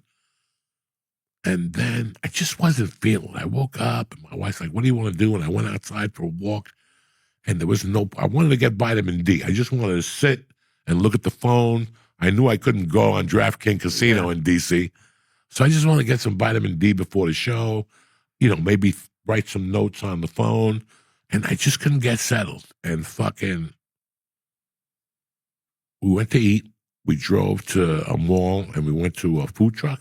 Okay. I saw they had a food truck side. I go, you know what, Terry? I don't want to sit in a restaurant, but I do want to get food outside. It was nice out. It was beautiful down there. So I got some chicken enchiladas, shrimp enchiladas from a thing that was, she was as Mexican as could be. So I mean, I want to know what that means. A little burro. And it was her and the husband was hiding. He wasn't legit. He was in the kitchen. Bro, everything was good. The enchiladas, the rice, the beans. But the best thing on the thing was that salad they give you. It was crunchy, and you bit it with the enchilada. Because I like an enchilada with lettuce on top. It gives it that. Guys, it was tremendous. And I smoked 2 joints when I was there. I went to the back and smoked. And my Mercy ate, my wife ate. And we just sat there. And then Nick came and picked us up, picked the girls up. And then me and Terry were there. And on the way back, I'm like, I'm not feeling it today. And, bro, this is how old I'm getting. You ready? What happened? It was my mother's death anniversary. It was? That's why I wasn't feeling it. Oh, shit. So now I go back to the hotel room, and I'm looking over my material, and I'm making notes. Half the shit I didn't say, by the way. And I know. Half the shit I said. I'm a fucking idiot. But the closer that night was supposed to be finding my mother on the floor. Oh, Jesus Christ. Dog, that's what I'm feeling. Right. What a waste of time if I went up there and wouldn't have said it. Right. But I know I can't say that story in the middle because it's doom. You're not going to follow that. Right. I sell it. And people go down, and I go down a little bit. So I said, fuck it, I'll close with it. And at the 56-minute mark, I was like, here we go. I couldn't do it. Why not? I just couldn't do it. And what was stopping you? Too emotional? No, the room was good. I just didn't feel like taking them down. I wanted to leave on a good foot. Right. They were laughing at the brownie stuff, and fuck it. I got off and just closed it at that. But I really wanted to fucking talk about that for some reason that night. I'm surprised that you didn't. Because that if you would have asked me, like, remember we were talking, it was me and Becky Wu. We were talking about material, and I goes, I don't understand how I go see a comedian and he has the same material 3 nights in a row. Something has to happen that day. Something that threw him off. Maybe on that day his aunt died 3 years ago, and that was his favorite aunt. Something, You would think so. I think you're more of an anomaly than, like, I've opened up for a lot of people, and it's not exactly the same, but it's close to the same. And especially when you're editing CDs for you, it's annoying because you go up there 5 shows and do 5 different sets. Like, completely different. It's not even like a word's different here or there. You have a whole new chunk that we were talking about before in the green room. Like, you're not weird, but like you're the unique one with that stuff. Bro, the other day, one of the reasons George got rid of cable. Did you get rid of cable? Yeah. And one of the reasons I'm about to get rid of cable, and I hate to say that, a lot of people are going to go, Joe, you're a hypocrite, is that the fucking Godfather's on every day. Now, I love The Godfather, but it's on every day on Showtime or one of those. Godfather, Godfather 2. And when Godfather 2 ends, Godfather 1 starts on another channel. I pay too much money to see The Godfather. I think I have it on DVD 3 times, VHS once. I think I even got it on cassette, reel to reel. I even got the other one, Blue Phone. Blu-ray. I got a Godfather and everything, okay? And this is funny, guys. You're going to appreciate this. I know George will, because George and I always have these conversations. I don't care what you guys want to say to me or tell me he's gay or he sucked dick. All those stories make me love him even more. We're talking about Marlon Brando. So last week, The Godfather's been on so much, and I go to myself, you know what? I haven't watched it about a year. Let me put it on. And my part came on right from the beginning. He cuts right through the chase, and it's when his honey gets killed, and he fucking has the conversation with, the consigliere. He has the and which is one of the greatest fucking things ever when he tells them. And I read up on that scene, like they were doing a show on The Godfather one night, and he had no idea that fucking, what's his name, was going to take the glass out of his hand. Like Robert Duvall was saying, when we first rehearsed it, he rehearsed it like that. And that's what I would do to break your balls. Just rehearsed it a certain way. And then when we shot it, he came down and took the drink out and then gave it to me. And they said, now you had your drink. And he goes, I was lost. He goes, the first 2 takes, and then he came back and did it differently the second time. He goes, I was completely lost with this motherfucker. That's what you do. Okay? I've always loved Marlon Brando, and I like the school of thought that he was in. He did everything, a little bit of everything. He wasn't good at everything, but he kept his mouth shut. And in the daytime, he would sit in Manhattan in front of Macy's in 1950, and he would sit in a phone booth. And he would hide in a phone booth and watch people walk because he loved to watch people fucking walk. And if you watch that scene in The Godfather, it goes from the funeral, it goes from that to the funeral. Look how they massacred my son. And then it goes right to the meeting in New York because when he tells Tom, call a meeting of the heads of the 5 families. I don't want nothing, no retribution. And then they do that scene where he gets tortured for on Saturday Night Live of him reading, and everybody had stickums on. Okay? Everybody had a stickum on, so he knew his lines. Oh. This motherfucker, this is a major motion picture, and this guy refused to learn his lines. He would write them on you and put them on your fucking neck while the camera was on me because he wanted it to come out organically. Right. I love that. I always loved that shit. Some nights, you know what? As much as I want to go up there and open up with a fucking delivery joke, I want to open up with something that happened to me and just welcome them to the show and slow them down. Slow them down a little bit and bring them into my world. I like that. That's a mistake I made. I could not fucking imagine going up there and doing the same line every night from beginning to fucking end. I'm quitting. I'm quitting within a week. I'll quit. Right. I can't imagine doing that. That's why I never set myself up like that on a ship or anything. You listen, Joey, here we work clean. I understand. So I could probably do one show, but I'm going to snap by the third. By Thursday, I got to do what I do, baby girl. You know what I'm saying? We got to take this to the next. They're going to leave you in the Bahamas. Yeah. So this is why I don't like working off a page. I like working organically. See where you're going with them. Where are we going? What the fuck? Do they need to hear this joke tonight? Let me tell them an old story. And let me go into this joke a different way. There's always something. You know, like I've said here with you 1,000 times, I have 22 ways to tell you to go fuck yourself.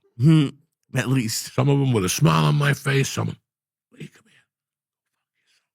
here. Some of them I'll go, Lee, go fuck yourself. You know what I'm saying? Lee, go fuck yourself. Lee, don't dying. I'll sit there. But I've always loved that style of comedy. Right. It's not improvising.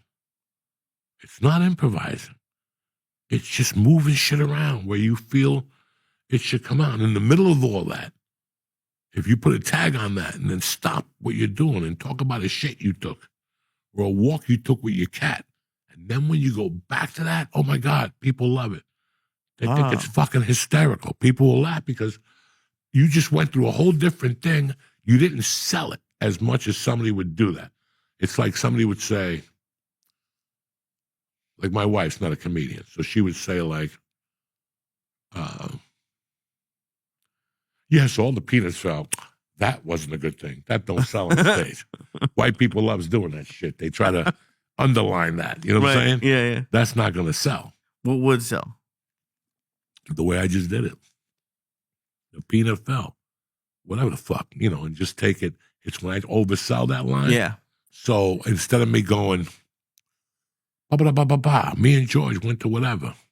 Speaking of retards, who saw the Jets last weekend? Okay, you were just talking about a heavenly, beautiful thing, and all of a sudden you went back into retards and the Jets. But guess what? At the end of that retards Jets, you're going to go back to how you love your daughter. And then and they're like, what the fuck just happened? Because I put a tag on that. What's that? What's the top tweet and the top a retweet? Pin. I put a pin in that. Oh, okay. So before, that's not done yet. I'm putting a pin in that. I'm just going to take them for a walk I just took them on Fifth Avenue, but really quick, I'm going to run down 69th Street and take them on a walk on Riverside Drive. Then I'm going to bring them back to the same spot. So I'm going to meet them on 56th and 5th. Now I'm on 56th and Riverside Drive. I'm going to walk them to 60th and Riverside Drive, but I'm going to bring them back to 56th and 5th. I just thought you were high and you would forget where you were. No. That's the appearance you give those motherfuckers. Right. So they think you're a wizard. No, you're not. It's like when I found out, when I was a kid, I remember the first time I watched Brian, what's that guy's name that killed himself? Mork and Mindy. Oh, Robin Williams. First 2 times I saw Robin Williams, dog, I thought I was going to have a fucking heart attack. Yeah. One time he was doing something and he opened up the fucking hamper and he goes, Hoffa, I fucking almost died. Like he was just, and then I found out that he wrote everything and he planned it out. Everything was planned out. Right. He sold it like it was improvised. Right. So he sold it like he was spitting, dropping knowledge, but that thing had been well done already. It was fucking brilliant. That's crazy. So it's how you sell it. You could sell it like this is the first time you fucking read it. But once you ever read a book and you read like a couple paragraphs and you're like, wow, that was fucking great. I got to read that again. Mm-hmm. And you read it again and again. Then it takes the sting out after the third time. And then you can move on. You're still blown away by the story. Right. But it loses the element of surprise for sure. Ekalekwa. I couldn't agree more. Who the fuck you think you're dealing with? Did you ever see the show The Bear? Have you watched that yet? The cooking show? Yeah. No. It took me this is my third time getting into it. And it takes about a season. But in the second season, they have an episode with your buddy, John Bernthal. Yeah. They had a great episode with the whole family. And the mom is going nuts. And it's like that. I could rewatch it. I'll never be able to rewatch it in the same way because it's so out there. There's also, and I'm sure you never saw Game of Thrones. You ever see Game of Thrones? No. There's an episode called The Red Wedding where like they kill everybody at a That's wedding. your wedding when I go. Listen, The Red Wedding. Just kill Once me I first, smell some please. Hindu toes. oh my I'm just gonna god, get one of those Hindus knives. you're and gonna stuff. say that like your toes smell great. They wash them. Listen, My toes do not smell great. My toes like my asshole. I could wash it. I could wash it 20 times, wipe it with the towel, and it still has that asshole smell to it on the towel. You're like, what am I going to do to take this whiff out of mine? That's why I discovered the Uncle Joey loofah, where you put it around your finger and you stick it in your ass to clean the barnacles rim. off the. You ever look at porn? You ever watch porn and the chick's got a beautiful pussy, but her asshole's brown, like around the asshole? It looks like somebody painted it brown, and you're like, I don't need to see this shit. Somebody needs to fucking AI that white, like when you bleaching your teeth, right. you got to bleach in your asshole. So I've always been interested in how to bleach your asshole. Now, I do not want to go to some Chinese lady, have to sit On on all a table fours? and have to have somebody bleach your asshole. Listen, no bueno at all. Some Chinese lady has to take your asshole hair and put fucking little mascara sticks on it. You know what I'm saying? A little paintbrush. A little paintbrush. But you can do it yourself at home. So No, you can't. Yes, you do. You get a loofah, you cut it down, and you fucking like stitch it to fit your finger. And So you have a little- and you stick your finger like 3/4 of an inch up your asshole, and you go this way, and you'll hear the barnacles dying. How They'll start- often do you throw this thing away? Huh? How often do you throw that thing away? One a week, one or twice a week. And so you just keep making new little loofah? Yeah, when you buy a new loofah, you Yeah. just cut them and prepare them so you always have a big bag. You got a big bag of loofahs. What happened to a bidet? I just installed a bidet again. A bidet is great, but a bidet takes the decay off the top. It don't take that barnacle. If you turn it up to 10, it does. No, it doesn't. You have to help it. That's good. If you soak it first and spray like fucking Febreze, it's not Febreze. What like what is it? Like some. No, not fertilizer. That's for the Arabs. The other one, the one that you just, like the clean.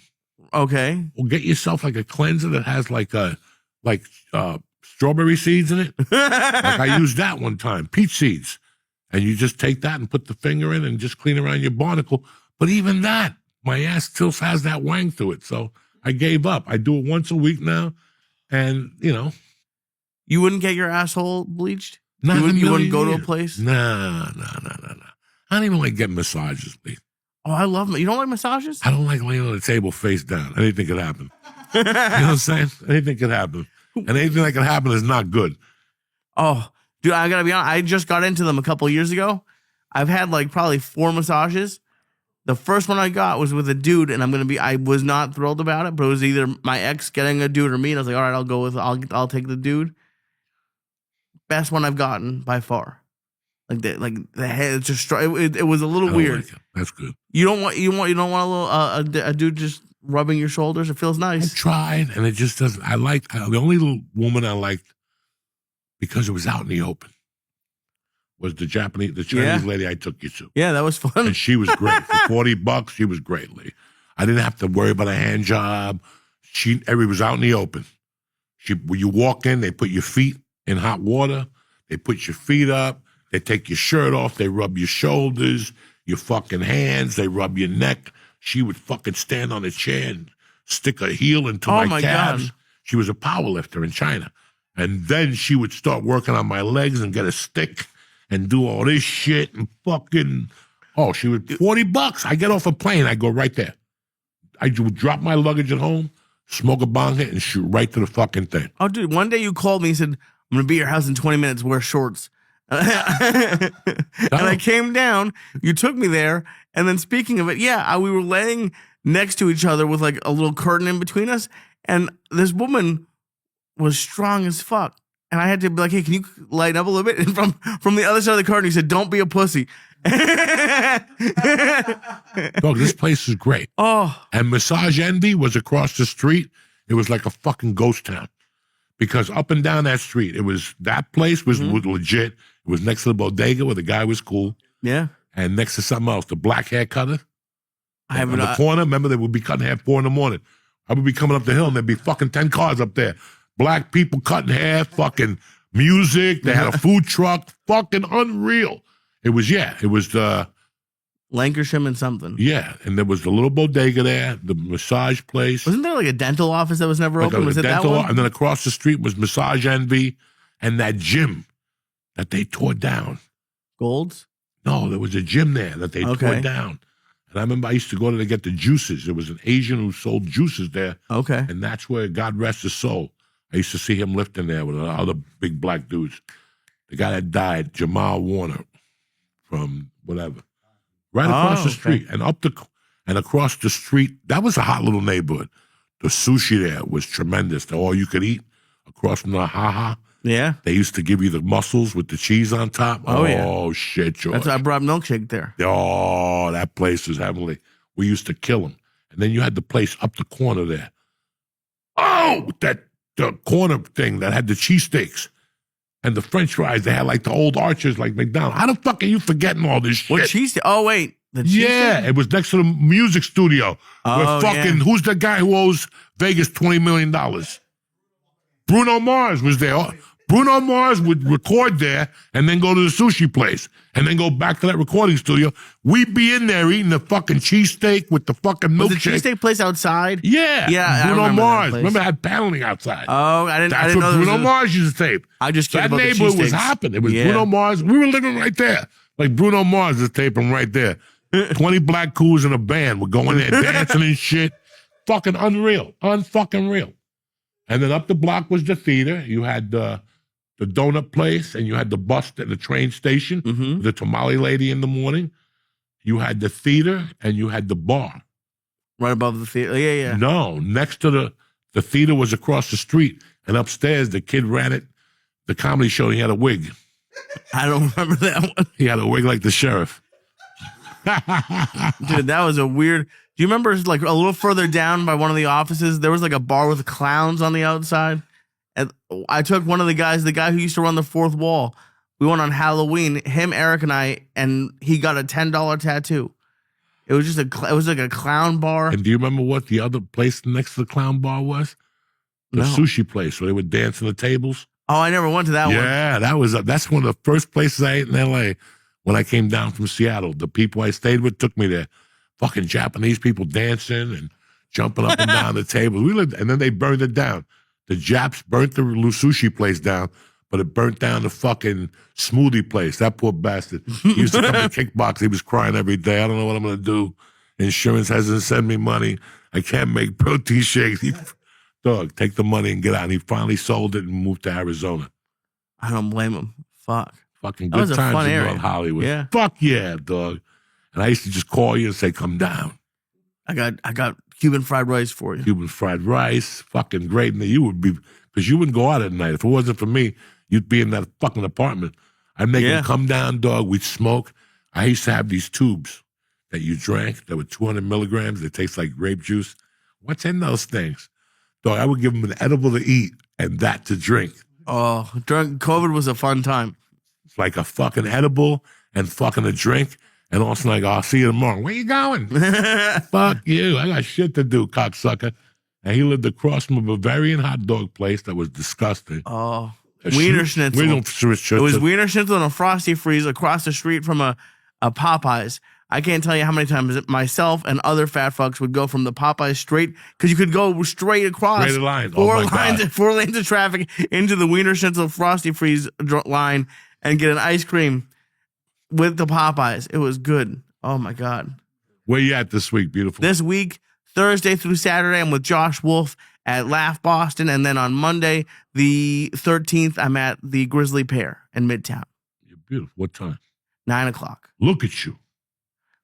Oh, yeah. Lee from the Gazebo. Me, I will be at the Dojo Thursday night at 8 o'clock doing a bucket show. I think there's a few tickets left. And then Philadelphia on the 26th, Parks Casino, the night before Thanksgiving. It'll be fucking insane. That's it. Take it. We'll see you next week. Stay black. We love you. And don't forget about us, cocksuckers.